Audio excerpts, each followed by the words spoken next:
Oi pessoal, eu sou o Jovem Sonhador com mais um vídeo para você hoje no canal. Nós vamos continuar falando da história do cristianismo, porque é uma história interessante que a gente aprende muito. Eu também estou aprendendo muito com essa história. Muitas coisas aí eu nem sabia, mas é isso daí, sem muitas delongas, vamos ao vídeo! Segundo tais, esses documentos espúrios, a célula humana é a cabeça, o coração e a cúpula de todas as igrejas, e não está sujeito a tribunal algum.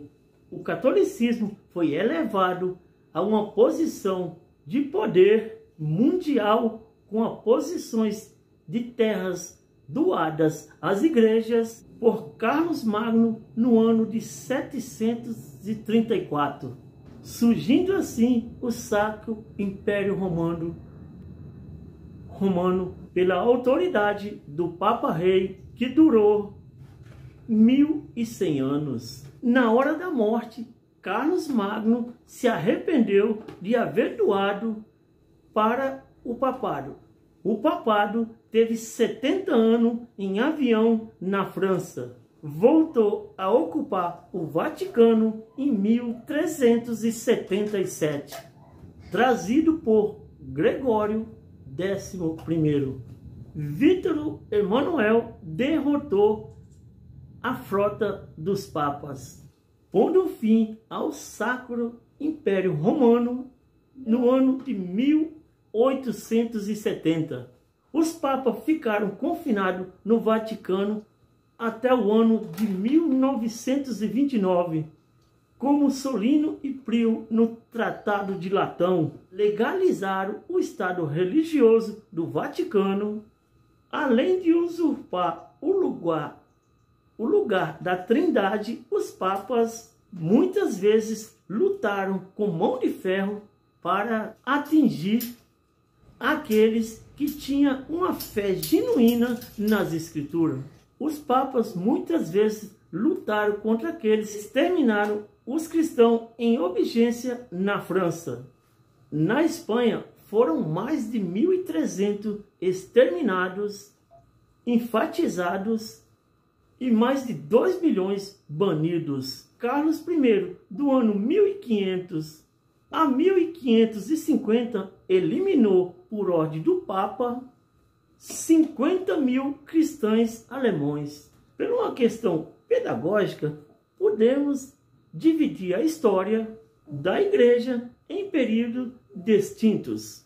O primeiro dele vai do século I ao século V e pode ser classificado como o período da patrista, um dos pais da igreja. Tivemos nesse período homens piedosos que viveram com poder a vida cristã.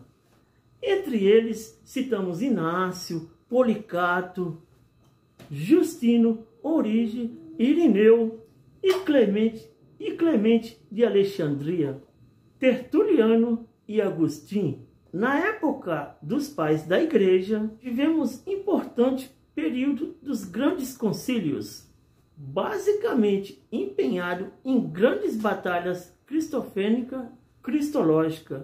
No ano 325 aconteceu o primeiro concílio geral da igreja, quando Atanásio refutou as ideias heréticas de África, reafirmando a doutrina insofismável da divindade de Cristo. No ano 381, o Concílio de Constantinopla, a igreja reafirmou a doutrina da perfeita humanidade de Cristo. No Concílio de Calcedônia, no ano de 451, a igreja reafirmou que Jesus Cristo é verdadeiramente Deus e verdadeiramente homem, segundo a divindade constantial com o Pai. Segundo a humanidade constitucional é a nossa. Ali ficava confirmada a doutrina da natureza filantrófica, ou seja, a natureza divina. e humana de Jesus Cristo. Foi, porém, no ano 416 que o maior expoente da igreja, Augustino, derrubou uma das grandes heresias que passava na igreja, disseminada por Pelágio. Pelágio pregava que Adão foi criado mortal, que o pecado de Adão só havia contaminado a si próprio e não a raça humana, que as crianças estão no mesmo estado de Adão antes de pecar e que o homem tem pleno poder de observar a lei. Agostinho, firmado na palavra de Deus, reafirmou a doutrina bíblica da depravação total do homem e da sua absoluta incapacidade de ser salvo. Sem a operação soberana da graça de Deus, chama a atenção para o fato que nem sempre a decisão conciliar de uma igreja resolve o problema efetiva e eficazmente nas bases. No Concílio de Nicéia, no ano 325, Atanásio triunfou sobre as teses heréticas, reafirmando que Jesus Cristo, coigual, coeterno e coestancial com o Pai. Mas o que se vê depois é o ressurgimento e a heresia ariana no meio da igreja. O próprio imperador Constantino, mais tarde, um segundo período da igreja, vai do século V ao século XV, chamado de Idade Média Escolástica ou Idade das Trevas.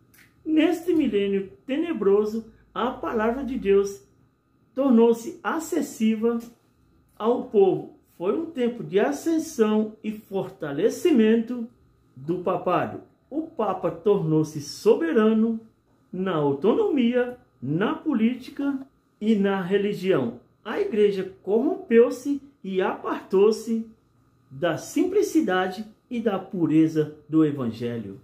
Heresias gritantes foram introduzidas na igreja, tais como a oração pelos mortos, o sinal da cruz, o uso de velas, a veneração de anjos e santos falecidos, o uso de imagens de escultura como objeto de veneração, a missa como sacrifício, incluindo a exaltação de Maria como a Mãe de Deus, Imaculada, intercessora, mediadora, protetora e Rainha do céu, a extrema unção, o purgatório, a adoração da cruz, de imagens e de relíquias, a água benta, a canalização dos santos mortos, o celibato, o rosário, a inquisição, a venda de indulgências, a transubstanciação, a confissão anicular, a exaltação da hóstia, a proibição da Bíblia, a lei, a proibição do cálice ao povo na comunhão, a doutrina dos 7 sacramentos e muitos outros desvios doutrinários. Esse, sem dúvida, foi um tempo de ignorância espiritual, treva, despensas e declínio vertiginoso, em que a igreja passou a ser dominada por homens ímpios e por teologia esfurâneas às escrituras. O estado de decadência e apostasia da igreja exigia uma reforma. Foi o que Deus preparou.